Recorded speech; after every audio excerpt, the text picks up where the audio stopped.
Merci tellement, je suis contente de vous avoir! Ça fait plaisir. 5 ans après, parce qu'on a fait une émission ensemble en 2016. 2016. Est-ce que vous vous en souvenez? Oui, Je on vous était avais- pour la table, entre autres. Oui, On a fait ça ici. Là, à un Oui, moment donné, j'étais peut-être enceinte. 5 ans, ouais. C'est Ah, ben vrai. oui. il y a 6 ans. J'étais enceinte, très enceinte de Jusqu'aux Jonathan, yeux, puis oui, je tout à vous fait. avais servi une tisane de racines de curcuma, racines de gingembre. Je me répète dans le temps. Tu sais, mais c'était déjà ça il y a 6 ans, puis je vous avais posé plein de questions sur qu'est-ce que vous preniez, puis tout ça. Donc, pour traverser l'hiver, puis vous aviez parlé de respiration, tout ça. Donc, on est là 6 ans plus tard aujourd'hui, puis là, je suis contente que vous soyez. Tu sais, le chemin qui s'est, tu sais, qui s'est fait Absolument. depuis 6 ans. Merci d'être là, encore aujourd'hui. Vous êtes des durs à cuire, comme le dit mon chum. Et on comprend pourquoi, puis on comprendra pourquoi aussi. Mais, qu'est-ce que vous alliez Ben, dire? j'allais dire, mais merci pour la tisane. J'espère qu'il y a du curcuma encore dedans, parce que c'est tellement fantastique. Même 5 ans après, c'est encore un aliment incroyable. Et je me souviens, Jean-Yves, tu avais parlé de médecine chinoise à l'époque. Ah oui. Et là, moi, je sais que toutes les deux, vous êtes adeptes de médecine chinoise, de tradition ancestrale, de ce qui dure depuis des milliers d'années, même des fois de pratiques ayurvédiques et tout ça. Donc, qu'est-ce qui vous intéresse? Qu'est-ce qui vous allume là-dedans? Ben, moi, Je pense qu'on. Oui, Vas-y. Donc, on peut parler d'Orient et d'Occident. Oui. Je pense que c'est vraiment ça qui est intéressant ici. Et c'est vraiment deux cultures, l'Orient et l'Occident. Et je me dis toujours, le soleil se lève à l'est, mais se couche à l'ouest. Donc, le soleil fait tout ça tout le temps en même temps. Tu sais. Puis à un moment donné, quand tu arrives carrément à l'est de l'Orient, ben, tu arrives de nouveau en Occident. Puis quand tu es au bout de l'Occident, ben, tu retournes aussi à l'Orient. Et je me dis, au fond, qu'on soit ici un peu en termes personne occidentale, ben, probablement qu'on a du vécu, mais moi je crois un peu à la réincarnation. C'est pas important que ça existe ou pas, l'important c'est là, pour moi c'est un fait. Et je me suis toujours questionné qu'est-ce qui se passait du côté oriental. C'est toujours quelque chose qui m'a intéressé. D'ailleurs, j'ai fait mes épopées, ma première tentative en médecine intégrative, c'est avec l'acupuncture, il y a déjà Longtemps, disons. 35 ans de ça. J'étais probablement un des rares à l'époque à faire de la médecine d'acupuncture ici, tellement que je ne savais pas où aller. Il a fallu que j'aille suivre. Puis, et pour faire la médecine d'acupuncture, pour moi, c'était important d'avoir un médecin qui m'enseignerait. Fait que j'ai été voir un médecin diplômé en rhumatologie de l'Université de Toronto, Dr. Wong à l'époque, qui était donc rhumatologue, mais aussi diplômé dans son pays de médecine chinoise. Tu sais. Fait que lui, il a fait vraiment le pont entre l'Est et l'Ouest, entre l'Occident. Le mot, il est là, pont. Parce que tu parles du soleil, puis c'est vrai, mais moi, ce qui m'intéresse dans les approches traditionnelles ou la compréhension différente orientale, c'est la limite de mon savoir. À un moment donné, ton savoir très cartésien, très petite boîte, je veux savoir, la molécule, à un moment donné, il faut sortir de là puis comprendre autrement. Puis c'est là où tu as un intérêt d'aller voir les autres systèmes, dire ah, hey, ça tient la route, cette affaire-là. Il explique ça comme ça, puis moi, je comprends ça comme. Mais finalement, on dit la même chose de façon différente. Puis c'est ça l'intérêt d'aller chercher une racine quelque part, qu'elle soit l'herboristerie européenne, les Premières Nations ici. Je connais pas tout, mais je grappille partout parce que je veux comprendre. C'est ça qu'on fait. Tu parles de racines, et s'il y a bien quelque chose, les racines, à mon avis, orientales sont incroyables. Ben oui. On dit, il y a 2000 ans, ce qu'on commence à percevoir avec les neurosciences, par exemple, à quel point il y avait des êtres excessivement avancés il y a 2000 ans, que ce soit en Inde, que ce soit les Tibétains, que ce soit les bouddhistes en général. Ces gens-là avaient une notion de l'être humain qui était beaucoup plus englobante. Pour eux autres, l'être humain faisait partie d'une vastitude qu'on appelle l'univers, d'une intégration. Nous, on a tout séparé avec Descartes à un moment donné. Là. Ça, c'est psychique, c'est bon, c'est matériel. Je pensais que vous alliez dire au Québec, on a tout séparé. Oh, Parce que j'ai l'impression qu'on vit comme ça aujourd'hui. Au Québec, on est le résultat de quelque chose. On n'est pas apparu nulle part. La Révolution tranquille n'a pas coupé avec l'histoire, puis on existe. Non. On arrive avec l'influence française, l'influence du Moyen Âge, l'influence anglaise. On ne peut pas se dissocier de tout ça. On est juste là, puis on essaie d'intégrer des choses. Il faut juste avoir un peu de recul, puis je vais être gentil, d'intelligence, pour reconnaître qu'on est très limité, donc aller voir ailleurs pour comprendre plus. Et de l'humilité. Merci. Ouais. Et au fond, la question qu'on devrait toujours se poser au prime abord, c'est quoi un être humain? T'sais, on a commencé à le disséquer avec le microscope, à avoir des molécules, mais on n'a jamais unifié ce que c'est qu'un être humain à date. On le définit par différentes formules physiques, différentes formules biochimiques, etc. Mais c'est quoi un être humain véritablement? Et ça, je peux te dire que pour moi, l'Orient a commencé à répondre. Il y avait déjà des réponses il y a 2000 ans sur c'est quoi un être humain, beaucoup plus qu'aujourd'hui. Aujourd'hui, on parle de développement personnel. Hein? On dit, oui, mais c'est ça qu'ils faisaient déjà il y a 2000 ans. Le côté oriental est ce côté où on prime d'abord l'individu, la recherche de soi aussi. Et le matériel vient un peu par après. Alors qu'ici, en Occident, ben, c'est le côté très matérialiste. On a même oublié l'esprit en arrière de tout ça. Et donc, on est très, très développé au niveau matérialité. Puis quand tu arrives en Inde, ben, c'est l'inverse. Les gens sont très à propos d'eux-mêmes. Qu'est-ce qui est en arrière? Qu'est-ce qui les nourrit, principalement, ces êtres-là? Fait que, moi j'ai été obligé de faire un peu un retour là-bas. Moi, j'étais en Inde, j'étais au Tibet, j'étais au Népal, j'étais en Thaïlande. Et pour moi, c'était comme... J'avais comme un besoin de retourner, un peu comme tu disais au début, retourner dans des racines. Il y avait une partie de moi, parce qu'il y avait une compréhension de l'être humain, à mon avis, qui dépassait qu'est-ce qu'on est rendu encore aujourd'hui. Eux avaient pressenti ces choses-là. Donc, ils savaient des choses que nous, on apprend par la connaissance. On apprend. Là-bas, il y a des êtres qui vraiment avaient cette notion de savoir. Moi, je dis savoir, c'est très différent de la connaissance. Tu sais quelque chose, là, tu sais que la crème glacée, ça goûte ça. Tu le sais. Tu n'as pas besoin d'apprendre qu'est-ce que ça goûte, tu sais c'est quoi. Il y a un savoir, c'est direct. La connaissance, ça s'apprend. L'éducation, etc., etc. Fait que là-bas, il y avait quand même... Et je me souviens encore, quand j'ai mis les premières fois en Inde, ça a été frappant.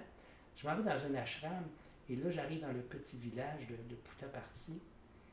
Et la première chose que j'ai fait, là, dans le sol, j'ai enlevé mes souliers, et j'ai voulu sentir avec mes pieds le sol indien. Vraiment, il y avait quelque chose qui me poussait à aller voir qu'est-ce que...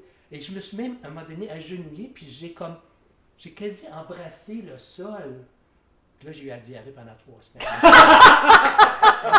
Non, c'est pas vrai. Mais oui, j'ai effectivement embrassé le sol. Puis il y avait comme une révérence de quelque chose de palpable que je pouvais sentir à l'intérieur de moi, comme s'il y avait déjà eu un vécu là-bas aussi. Que ça allait arriver ou pas, je ne sais pas. Mais il reste que j'étais vraiment imprégné de ça. Et c'était vraiment pour moi une recherche à propos de qui je suis, qu'est-ce que je fais, où je vais. Pour moi, c'était important de répondre à ça. Mais le cheminement que tu décris là qui s'est fait sur l'international, on peut le faire sur soi. Oui. Puis, moi, j'ai une petite expérience qui n'a aucun rapport avec la sienne, mais ce que tu décris de révérence puis de se sentir dans un autre monde, j'ai eu une expérience similaire, mais pas à une place étrange qui s'appelle Notre-Dame de Paris. Avant que ça flambe.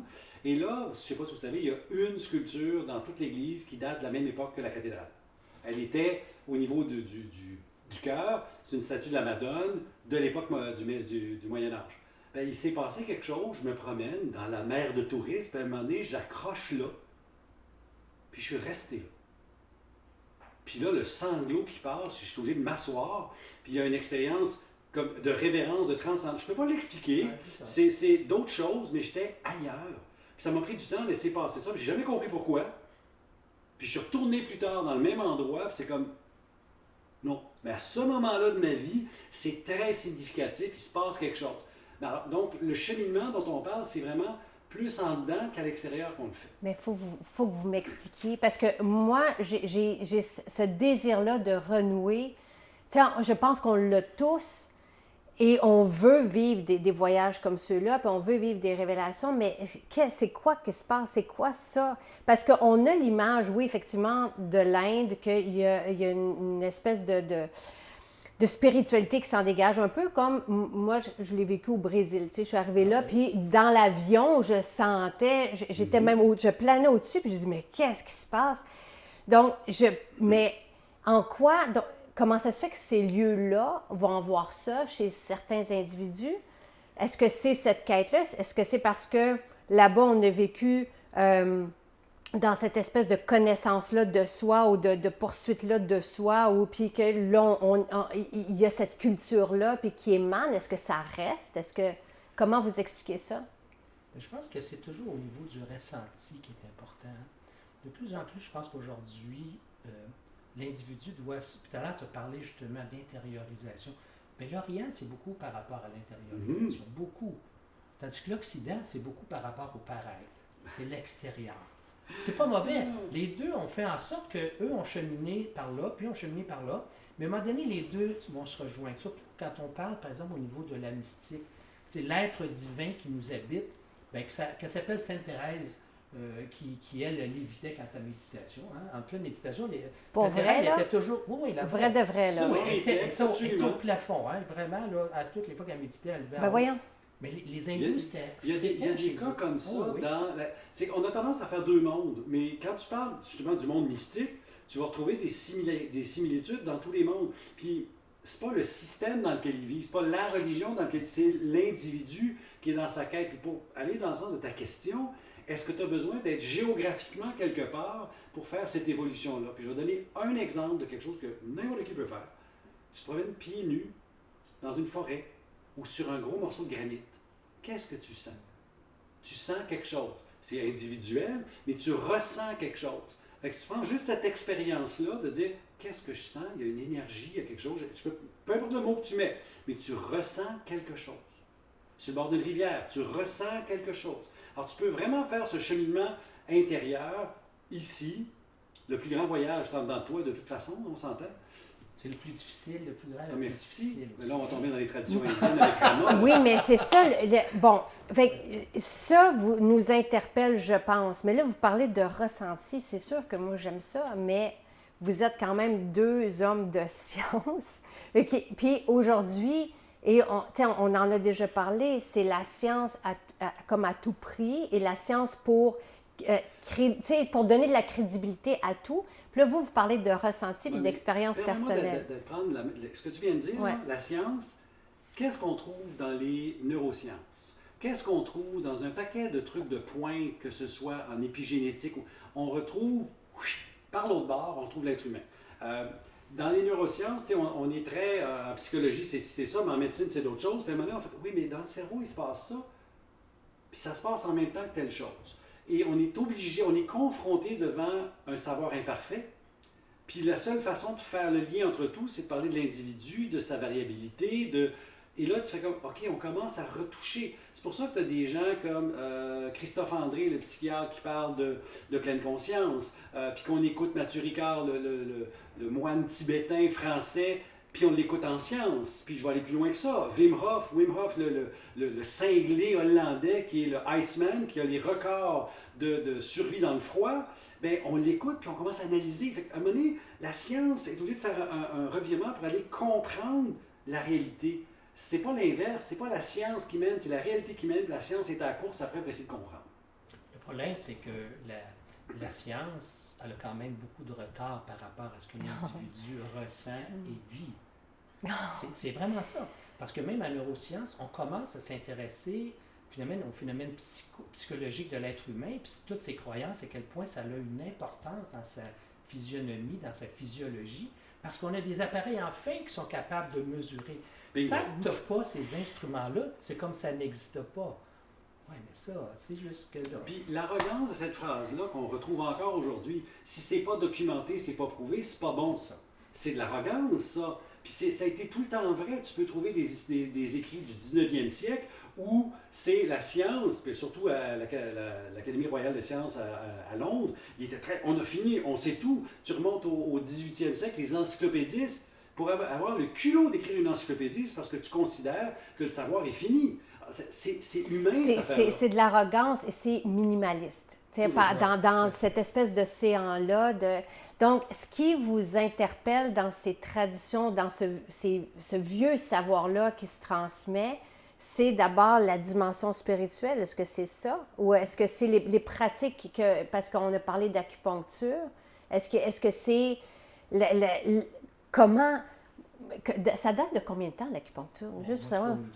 C'est avant l'âge de Jésus-Christ. Puis on est toujours pris dans le monde de l'archéologie. Les documents, que ce soit en Chine ou en Inde, les documents étaient sur des papiers de riz, sur des bandettes de bois, etc. Puis eux, ils ont une durée de vie. On ne sait pas quand ça a commencé. On sait que les écrits date de 600 après Jésus-Christ, ou dans le cas de la Ayurveda, 1500 avant Jésus-Christ, mais on n'a pas l'origine, parce que le substrat sur lequel on l'écrit, lui, il a péri. Alors, on a un gros problème, là. Ouais. On a commencé au niveau scientifique à s'intéresser à l'acupuncture quand on a commencé à réaliser que il y a des points d'acupuncture qu'on pouvait, même si on n'avait aucune notion de l'acupuncture, toutes les localiser. Parce que l'impédance au niveau cutané est vraiment différente. Donc, on peut mesurer avec les petits appareils aujourd'hui, voir, ah, tiens, ça c'est un point d'acupuncture. On ne sait pas lequel, mais effectivement, on retrouve avec simplement des bâtons électriques, si on veut, voir l'impédance un peu partout du corps, puis on peut retrouver à peu près 200-300 points d'acupuncture comme ça. Comment ces gens-là C'est ça que la question. relier ces points-là, puis en plus les relier à des organes internes, tu sais, quand tu dis ça, c'est un gros intestin qui est là. Ah, oui, hey, Comment? tu peux le trouver avec un appareil, c'est vraiment lui, là. Puis j'ai là, non, et bzz, là, il se met vraiment au niveau électrique, là, tu le sens, l'appareil va le détecter. Mais comment faire cette relation-là avec le côté intérieur de soi? Ça, j'avoue que c'est quelque chose qui nous dépasse, mais il reste que on a fait de plus en plus des expérimentations. On s'est approuvé que, ah oui, ça, c'est très bon pour le mal de tête, le mal de... Il y a des dentistes qui s'en servent, par exemple, hein, ce point-là, ils vont l'utiliser. Donc, extraction dentaire, sans utiliser de médicaments ou de produits pour geler, des anesthésiques, ils vont faire un peu d'acupuncture, donc ce gros point-là, pour avoir moins de douleur lors d'une extraction dentaire. Fait que c'est... On commence à s'en servir. Malheureusement, c'est qu'on tarde beaucoup parce qu'on n'a rien encore pour les prouver. Comment ça a rapport avec le gros intestin? Alors, la grosse question qui se pose, c'est comment, il y a X milliers d'années, ces gens-là ont découvert, annoté, amélioré, développé un système cohérent? Je ne le sais pas. Puis pour ta question, à savoir qu'est-ce qui, moi, m'intéresse, le côté spirituel ou mystique est venu après. Moi, c'est la limite de ma connaissance. Je veux comprendre. Puis je trouve un système, puis celui qui me l'a... Puis là, vous avez trouvé ça bizarre, là. J'ai suivi une formation d'homéopathie il y a 30 ans, et mon professeur nous donne tout un cours avec des tableaux sur les liens en médecine chinoise, comment on pouvait expliquer certaines choses qu'on avait avec... Attends une minute, là. Tu me parles de médecine chinoise, mais tu n'es pas chinois, là. Tu fais pas de... Non, non. C'était comment expliquer une réalité que je ne peux pas expliquer avec les outils que j'ai en ce moment, mais qu'eux ont compris. Alors, je vais prendre ce langage-là, je vais essayer de le traduire dans mes mots pour mieux expliquer. Je trouve ça fantastique. Homéopathie aussi. Vous avez touché à l'homéopathie aussi. Oui, ah oui. Moi, moi, j'ai fait une médecine même un peu que j'ai inventée. J'infiltrais dans des points d'acupuncture mes solutions homéopathiques. Hey. Moi, je mélangeais finalement les deux médecines à la fois. Mon prof, là, à l'époque, M. Vuillard, en France, Je ne faisait savais pas ça. que ça se faisait, mais j'ai lu il y a une dizaine d'années. Ah, ils font ça, eux autres aussi. Waouh, fantastique. Pourquoi pas? Donc, à quelque part, vous devez tous les deux aussi suivre un peu votre instinct. Ben oui. Ce que... Ouais. OK. Là, je vais me permettre une chose. En médecine moderne, OK, on parle du evidence-based, la médecine basée sur des données probantes. L'erreur que la majorité de nos collègues vont faire, c'est dire ça équivaut à la science publiée. OK? C'est un tabouret à 3 pattes. Ça, c'est une patte importante. Est-ce que mes outils ont été validés par de la science?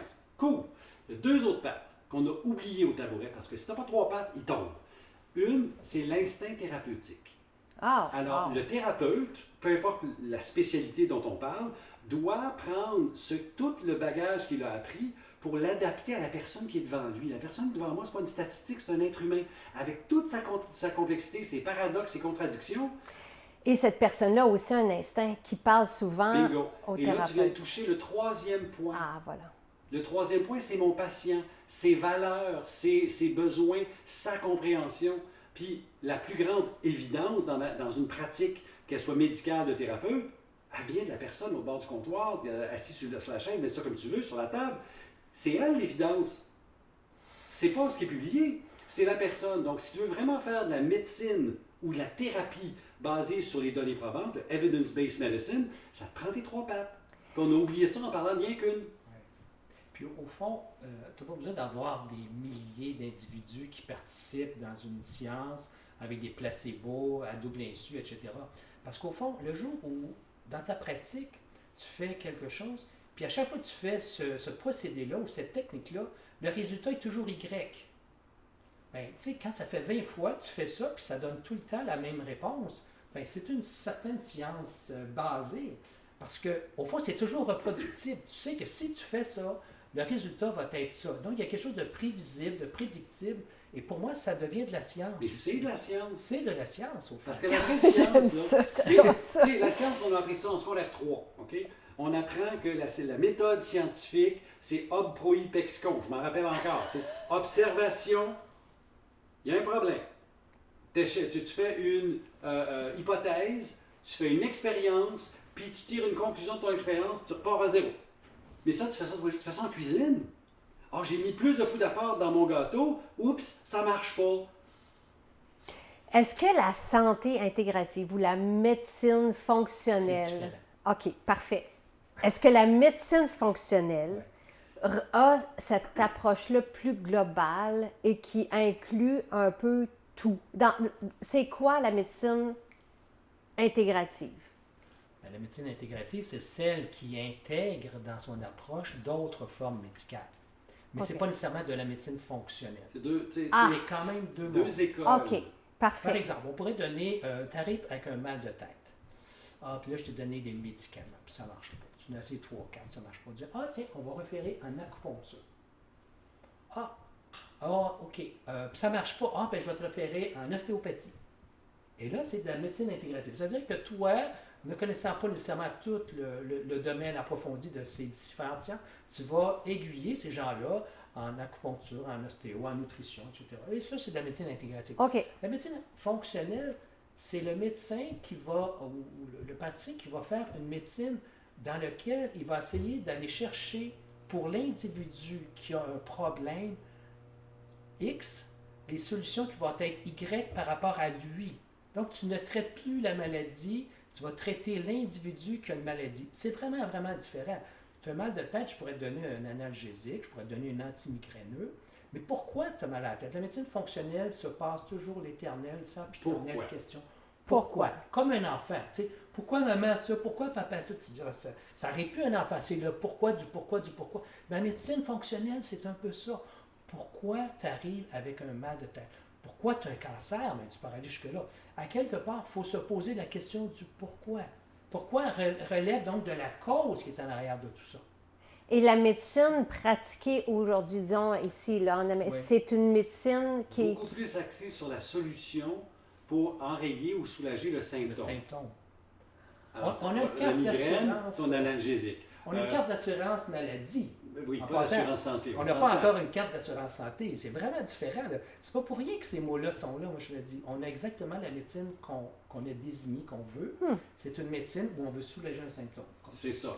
Puis, quand tu parles de médecine de conditions chroniques, alors, santé métabolique qui dégénère dans syndrome métabolique qui dégénère en diabète, en obésité et tout, la question c'est pourquoi tout ça? Tandis que si tu prends l'approche médicale contemporaine, tu es diabétique, je vais traiter ton diabète avec des médicaments, puis voire même de l'insuline. On ne te posera pas Oui, la question mais pourquoi. et ce qu'on peut constater dans cette approche-là, c'est que souvent, le problème n'est pas réglé. C'est ça.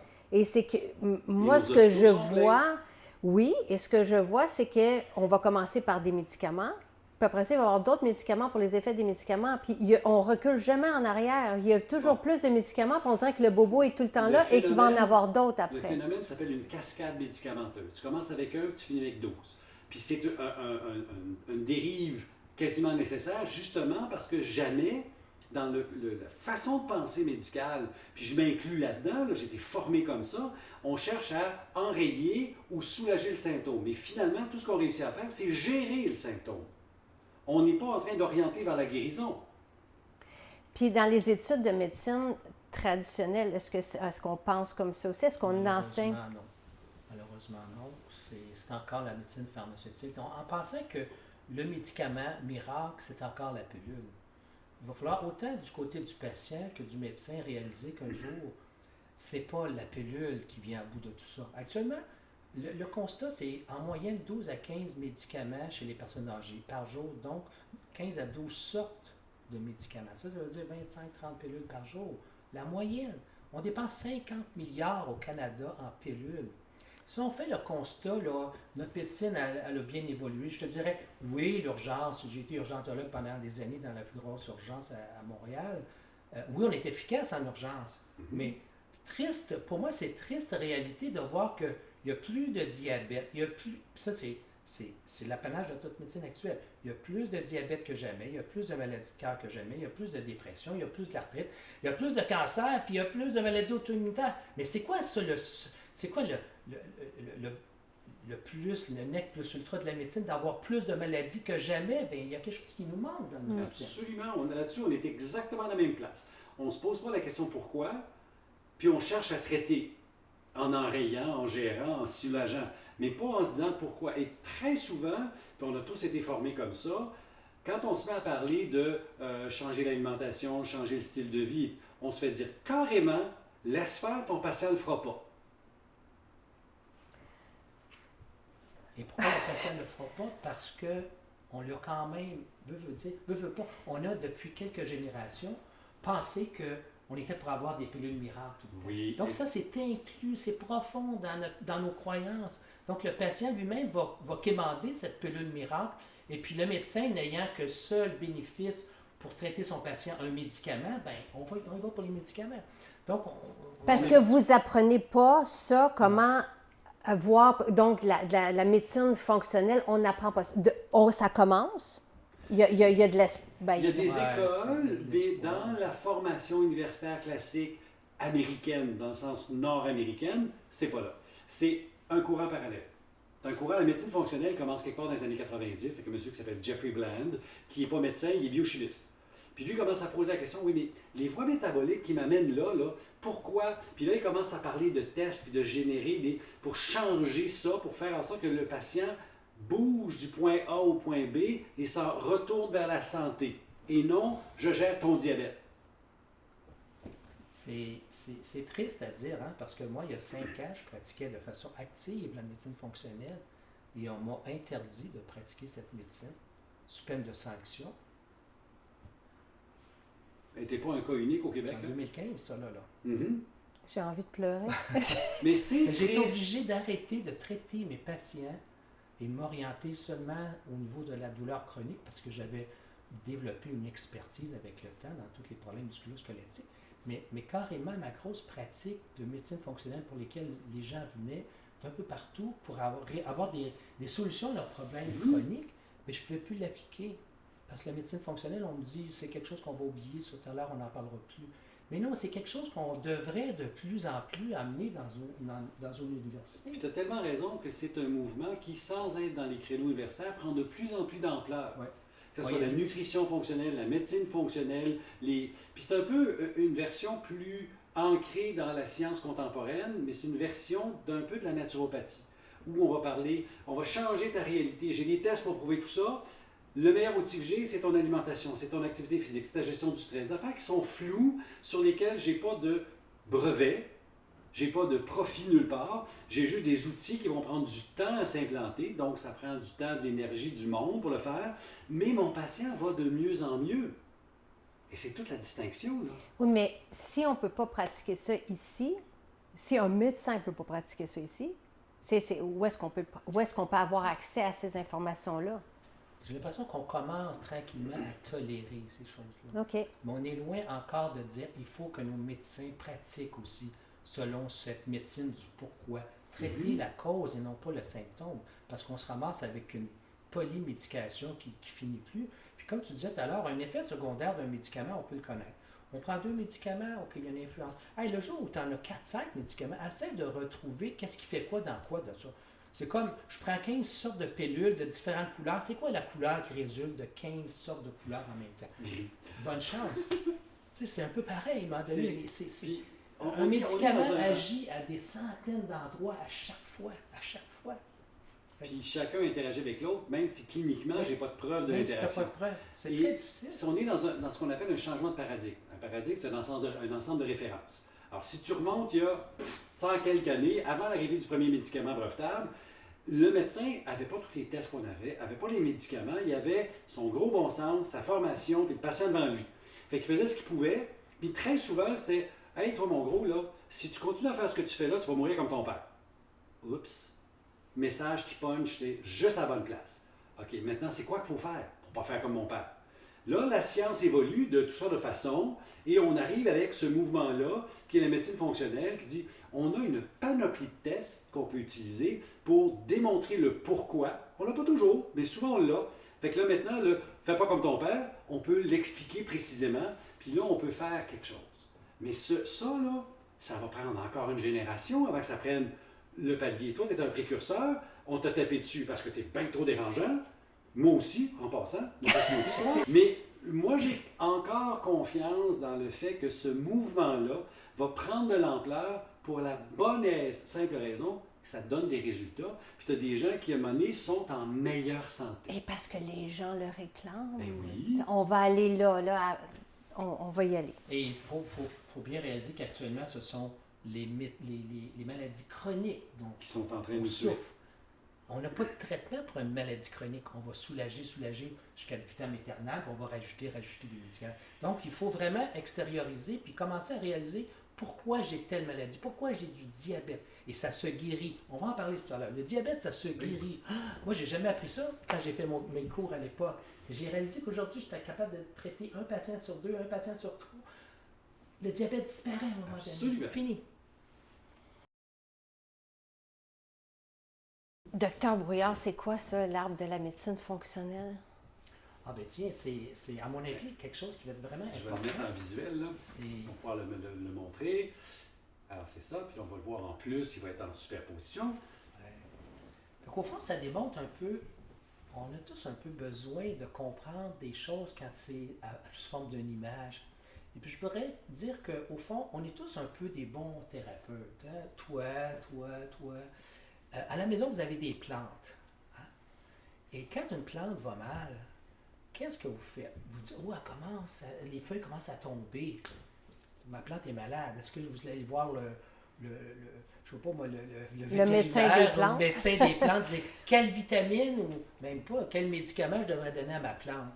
Non, vous savez pertinemment, puis intérieurement, que peut-être qu'elle manque de soleil. Hein? Ça fait du bon sens, hein? Ça fait vraiment, elle est vraiment plus au soleil. Vous touchez à la terre, et tabarouette, la terre est sèche complètement. Elle a besoin d'eau, elle a besoin d'être hydratée. Ça fait combien de temps que je n'ai pas eu de ces suppléments? J'ai complètement oublié, ça fait 6 mois. Puis là, tu regardes comme il faut. Tu te dis, il y a même des petites pépites qui montent après ces tiges. Oh, elle a des pucerons. Oh, OK. Donc, vous allez commencer à traiter votre plante vous-même par le fait que si ça manque d'eau, tu vas lui donner de l'eau, tu vas l'hydrater. Si ça manque de suppléments, tu vas y en donner. Tu vas lui donner de l'oxygène, tu vas lui donner du soleil. Mais tu ne te mettras pas à peinturer ses feuilles parce qu'ils sont rendus jaunes, à les peinturer en vert. Ben, c'est un peu ça, des fois, que... Oui, ben oui. Mais c'est un peu ça qu'on fait, des fois, en médecine. Parce que, hey, ta feuille est rendue jaune dans ton arbre, et regarde, moi, quelqu'un, j'ai du spray vert. Hey, le problème est réglé. Ah oui? Non, parce que ça va continuer. Les autres feuilles, tout à l'heure, vont toutes commencer à tomber. Et donc, il faut aller le pourquoi. Pourquoi ma plante commence à perdre ses feuilles? Et c'est ce que la médecine fonctionnelle fait, effectivement. Par exemple, lorsqu'on a un diagnostic d'établi, mettons que tu as une maladie de cœur, OK, on va t'envoyer voir le cardiologue. Tu as une maladie pulmonaire, on va t'envoyer voir le pneumologue. Tu as une maladie de peau, le dermatologue.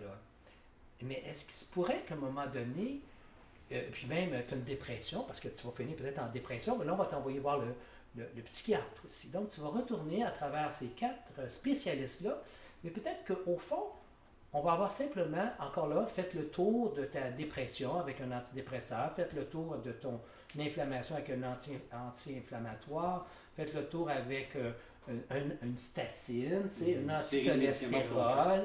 Jamais rien qu'un. Okay. Toujours plusieurs. Et là, on s'aperçoit qu'au fond, on ne s'est pas posé la question pourquoi ça arrive. Et pourquoi ça arrive, il faudrait descendre, non plus regarder la feuille, mais descendre dans le tronc et descendre jusque dans ses racines. Ah, c'est ça l'arbre. Mais oui, c'est ça l'arbre. Mais c'est qu'en plus, ici, corrigez-moi si je me trompe, mais un spécialiste a sa spécialité, il ne peut pas adresser la spécialité d'un autre spécialiste. Absolument, oui. Tout à fait. Ne peut pas, ne veut pas, peu importe. Et c'est ça, il y a des hiérarchies, puis il y a des structures, puis on reste dans notre petit Et il y a bois. un cadre légal. Il y a Donc, aussi- une feuille de l'arbre ne peut pas adresser ce qui se passe dans... Tu sais, il faut qu'elle reste avec ses lunettes à elle. Mais dans le dessin qui est là, les racines, là, si on regarde le sommeil, exercice, nutrition, c'est toutes des affaires qui sont comme des grosses choses qu'on ne regarde jamais. Ben non. Et on se pose des questions quand on regarde du point de vue fonctionnel.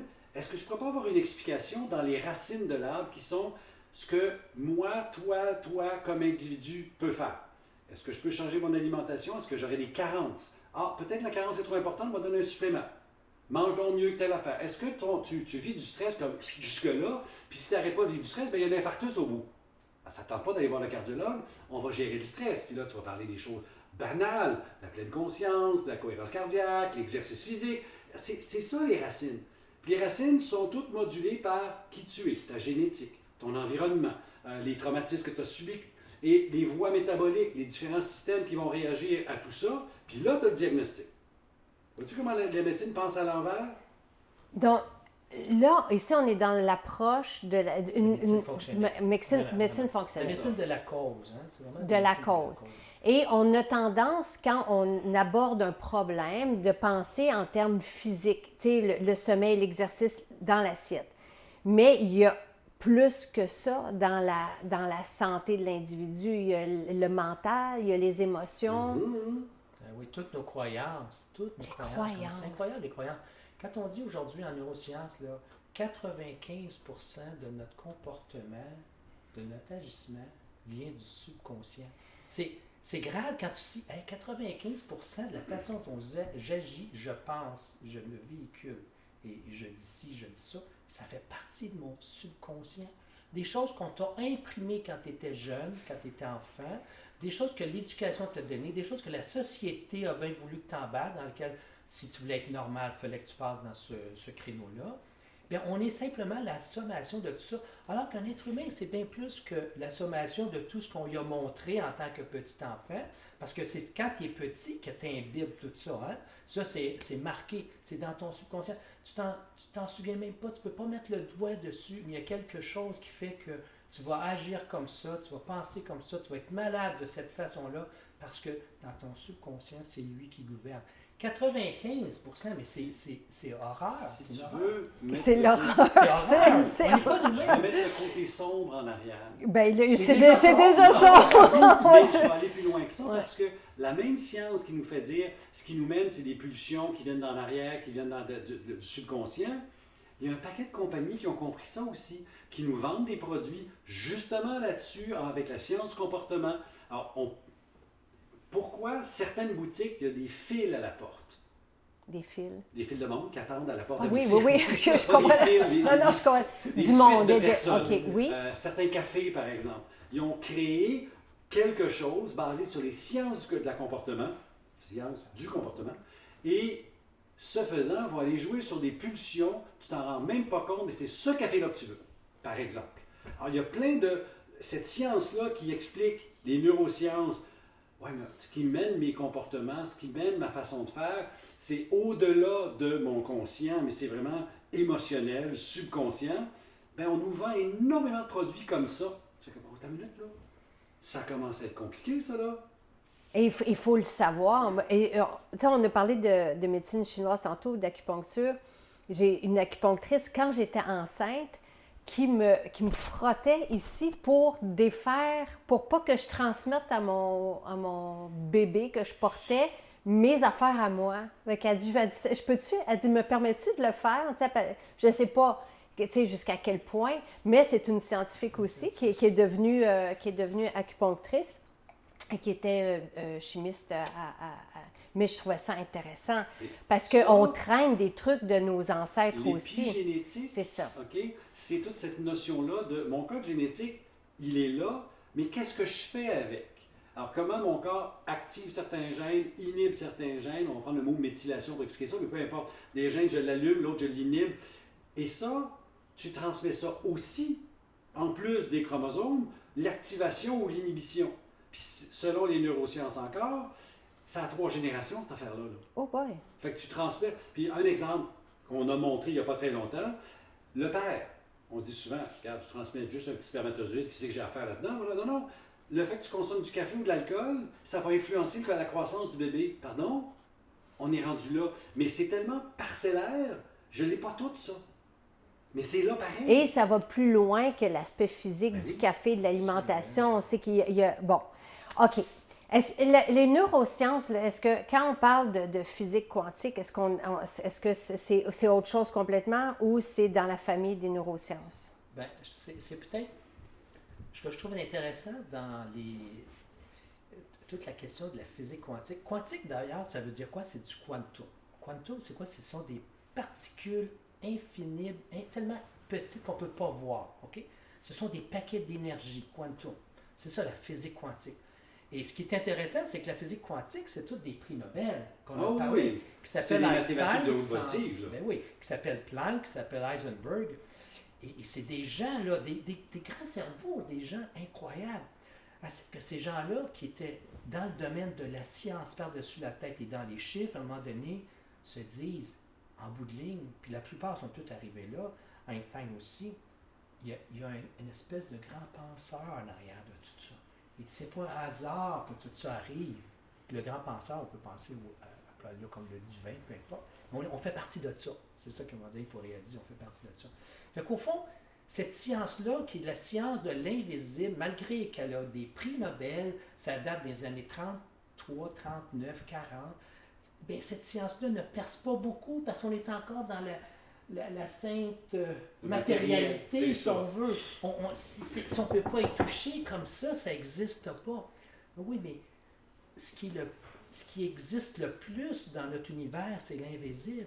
Même le corps humain, on s'est aperçu que à partir d'un électron, puis des protons, puis des neutrons, eh bien, si tu écrases tout ça ensemble, tu n'as quasiment plus rien. Un corps humain, là, ça ne serait pas plus gros que ça. On a plus de vide que n'importe quoi d'autre. Donc, on est Ah, ben ça, c'est principalement fascinant. de vide. On est Ah, j'ai rempli jamais de réalisé vide. ça. Quand tu vois un dessin d'un atome, tu as le noyau puis l'électron Ouais, qui fait ouais. le tour, là, ben, c'est surtout du vide parce qu'on te le rapetissé là, mais en réalité, si ton noyau est aussi gros que ce que tu vois sur le dessin, ben, l'électron, il est loin, loin, loin en dehors de la page.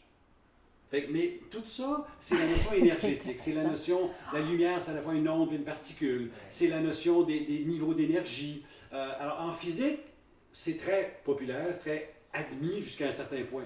Le problème de tout ce qu'on appelle quantique, c'est quand tu veux l'appliquer quelque part. Là, tu tombes dans un monde un peu flou, là, où là, il y a des gens super intelligents qui vont faire des choses renversantes. Fait que, oui, mais OK, c'est vrai, ça marche. Puis tu as un paquet de n'importe qui vont prendre Oui. ces mots-là puis appliquer. Puis ces mots-là, pour moi, l'individu, n'importe qui, le mot quantique fait comme je suis un peu mal à l'aise quand j'applique ça à la santé. Pourtant, je vais donner une réaction quantique dans ton corps.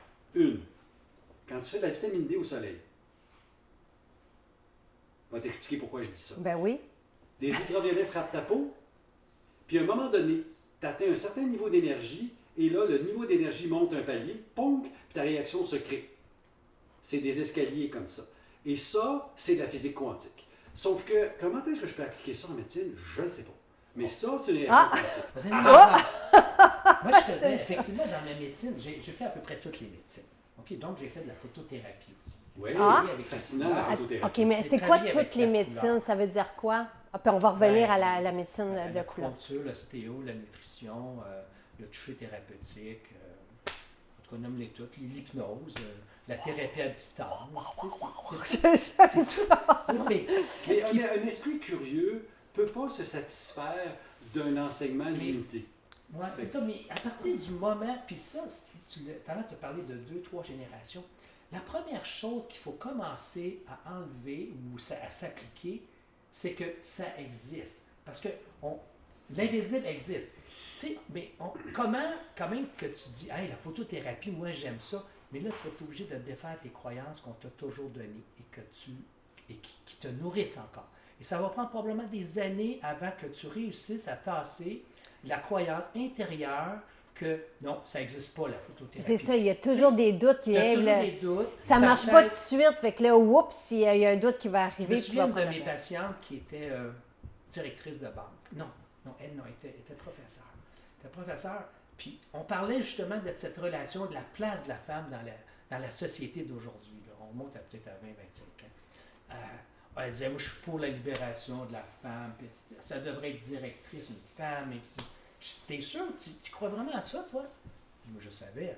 Je lui demande la question. Elle dit, c'est sûr. Ben, je dis, viens, on va faire un test. On va faire un test de kinésiologie appliquée. C'est juste voir quelle est son énergie quand je lui dis, une femme, OK, mets-toi dans la tête que tu es une femme puis que tu es capable de diriger une grosse entreprise. Ou qu'une femme peut diriger une entreprise. Ou qu'une femme peut être premier ministre. Elle était complètement, son corps disait complètement ramolli. Il n'y avait pas de force. Il n'y avait pas de force. Parce que ce qu'elle comprenait avec sa tête, elle ne l'avait pas encore intégré. Intégré cellulairement. Et donc, c'est pour ça qu'il va falloir faire vraiment, c'est une question des fois de génération ou de beaucoup d'attitudes. Maintenant, tu dis, OK, je vais vraiment m'appliquer pour développer, à changer mes croyances qui m'ont été inculquées, et c'est comme ça en médecine aussi, pour que cette forme de thérapie-là puisse exister. Parce que si tu n'y crois pas dans tes croyances profondes, ça ne peut pas marcher. OK, il va falloir je veux savoir tout de suite comment on fait pour arriver là, mais avant ça, l'application en médecine de la physique quantique, vous aviez une idée? Oui, c'est ça la couleur. Et là, je me suis dit, hey, je ne peux pas parler dans mon livre que la photothérapie, ça marche. Tu sais. Ça, je me dis, mais pourtant, il y a des belles études cliniques là-dessus. J'ai dit, oui, mais j'ai dit à tous les médecins, j'ai dit, hey, quand j'ai commencé mes premières hospitalisations, mon bébé qui souffrait d'une hyperbilirubinémie, quand taux de bilirubine était trop haut, il faisait une jaunisse du nouveau-né. Qu'est-ce qu'on le fait? On le met sous la lumière. Ben oui. Il n'y a pas un médecin qui pense qu'il fait de la photothérapie. Et pourtant, c'est ça. Ça marche. Il n'y a rien à cette époque-là qui avait prouvé ça, sauf qu'il y avait certains médecins qui se sont dit, pourquoi si on l'exposait à une lumière bleue ou une lumière blanche, par exemple, que son taux de bilirubine, et on est rendu loin, son taux de bilirubine sanguin va commencer à diminuer. Ça fonctionne. On le fait encore aujourd'hui, 50 ans plus tard. Mais c'est plus justement par cette science-base-là, on s'est aperçu que si on faisait ça, on ne sait pas comment, à l'époque, on ne savait pas comment ça marchait. Aujourd'hui, on peut l'expliquer. Mais à l'époque, on ne savait pas. Mais parce qu'on ne le savait pas, il y a des médecins suffisamment doués ou suffisamment probants puis assez connectés, ils ont réussi à faire passer le message, puis ça a passé. Merci beaucoup. Parce que un des gros problèmes qu'on a, tu sais, toi, quand le mot science qui explique tout, à un moment donné, tu trouves ça irritant. Le problème qu'on a, c'est pas que la science est là ou pas là. C'est qu'on a une vision très étroite de la science. Puis tu arrives avec quelque chose d'un peu différent, on va t'écraser plutôt qu'écouter ce que tu as à dire. Et c'est pas, moi, je veux dire, j'ai rien contre la science. Je suis fan de la science et de tout ce qu'on fait avec la science. C'est pas ça. C'est le discours continuel de que tout le monde s'approprie. Est-ce que c'est prouvé scientifiquement? Et oui, c'est le fun, les études scientifiques, et c'est chouette tout ça, et comment on peut avancer. Mais c'est l'espèce de redondance que, tu sais, c'est lourd. Tu sais, et on sait, je pense que ceux qui s'est rendu qui posent la question, ils ne savent même pas de quoi ils parlent. C'est devenu commun de demander et de dire, ben si c'est pas prouvé par la science, c'est pas bon. Alors mais c'est quoi qu'une preuve scientifique? On peut aller loin dans cette histoire-là. Et je vais donner un exemple. Puis l'anecdote, puis je ne sais pas si la caméra les voit, mais j'ai des clous dans les oreilles. Oui, on les a vus. C'est pas des vus. bouts d'oreilles. Ça s'appelle de l'auriculothérapie. C'est une approche française. Je vais juste te raconter l'anecdote pour prouver ton point. Ça commence dans le bureau d'un médecin, un monsieur Nogier. Et il voit des patients, ils ont mal dans le dos. Ils font un sciatique. Puis ils reviennent quelques semaines plus tard, ils ont plus mal dans le dos, puis ils ont une brûlure dans l'oreille. Il fait, c'est quoi cette affaire-là? À un moment donné, il pose des questions. Puis là, au lieu de faire, hey, pratique illégale de la médecine, il a dit, c'est qui fait ça? Il est allé voir la madame en question, ça se passe à Lyon, puis là, pose des questions. On n'a pas toute l'histoire, mais on sait qu'il est ressorti de là complètement changé en disant, je vais essayer. Et là, il a commencé à prendre son esprit analytique scientifique pour dire, OK, brûlure, on va brûler un autre point que celui-là. Marche pas. Le mauvaise oreille, marche pas. Puis là, il a comme brûle le bon point, plus mal dans le dos. Puis il y a plusieurs patients. Et là, on a-tu besoin d'être traumatisant autant que ça? Réponse, non. Puis là, il diminue, pression, petites aiguilles, lumière, ça marche. Fait que là, il a évolué. Il y a plein d'études publiées qui ne sont pas dans Medline, qui ne sont pas dans les bases de données américaines, qui sont françaises. Mais tu parles de cette théorie-là, de cette approche-là qui est maintenant prouvée avec la neurologie. On est vraiment très, très rendu loin. Mais c'est médical, c'est enseigné dans les universités en France. Mais tu parles de ça à un médecin aujourd'hui, dans notre monde, ou un pharmacien, où ça se peut pas. Au lieu de faire comme lui, il a fait, je comprends pas, je vais aller à la source. Ça, c'est l'esprit scientifique. Pourquoi? C'est de l'esprit scientifique, oui. Pourquoi? Ça, c'était ma première expérience, d'ailleurs, en acupuncture il y a à peu près 35 ans, la luminothérapie, l'auriculothérapie, parce qu'il y avait un super vétérinaire qui était là. Lui, il traitait tous les chevaux ici à Toronto, des chevaux là, à 700 000 là, avec l'auriculothérapie. Il traitait les chevaux avec ça. Puis là, je m'en vais le voir, puis il dit, c'est intéressant, il voit bien, je suis médecin, on était tous une gang de médecins, là. Il dit, tu sais qu'avec la lumière que je peux mettre dans ton oreille, il dit, je peux faire à peu près ce que je veux à niveau de ton cœur. Ça m'intéresse, ça. On dit, regarde, ben, prends ton pouls, là. Puis là, il dit, bon, il t'a plus 70. Regarde, ben, il dit, il va monter à 100. OK. Fait qu'il envoie juste un petit faisceau lumineux dans mon oreille. Un endroit bien particulier. OK. Bien particulier. Juste un faisceau lumineux. Et là, effectivement, mon pouls monte à 100. Ben voyons donc. OK, fait que là, je dis, ouais, ben là, c'est peut-être parce que je suis nerveux, puis, tu sais, mon cœur a monté. Non, il dit, c'est pas grave. Il dit, là, je vais te le diminuer à 50. Ben voyons. OK. Effectivement, peu de temps après, en l'espace de 30 secondes, mon pouls commence de nouveau à battre autour de 50. Et là, c'était comme, pour moi, c'était assez juste ça, là. Là, il a fallu que je m'informe en auriculothérapie. À plus tard que je commençais la médecine au niveau acupuncture, j'ai dit, il faut que je mette l'auriculothérapie dans mon champ de pratique. Ça fonctionne. Et ça fait. Il n'y a aucun effet secondaire là, désastreux pour mon patient. Hein, parce que je trouve que le meilleur médecin, c'est encore celui qui ne cause aucune lésion à son patient. Merci beaucoup. Oh, que c'est beau ça. D'abord, ne pas nuire, hein, le premier précepte en médecine. C'est ce qu'on nous a toujours dit. Voilà. Alors, ça, c'est l'exemple typique de je suis confronté à une réalité, je la comprends pas, mais je suis obligé de dire qu'il y a quelque chose. Et puis c'est là que tu ouvres l'esprit. Au lieu de dire ça se peut pas, c'est du charlatanisme, donc c'est la pratique illégale de la médecine. C'est ça, je vais aller le dénoncer.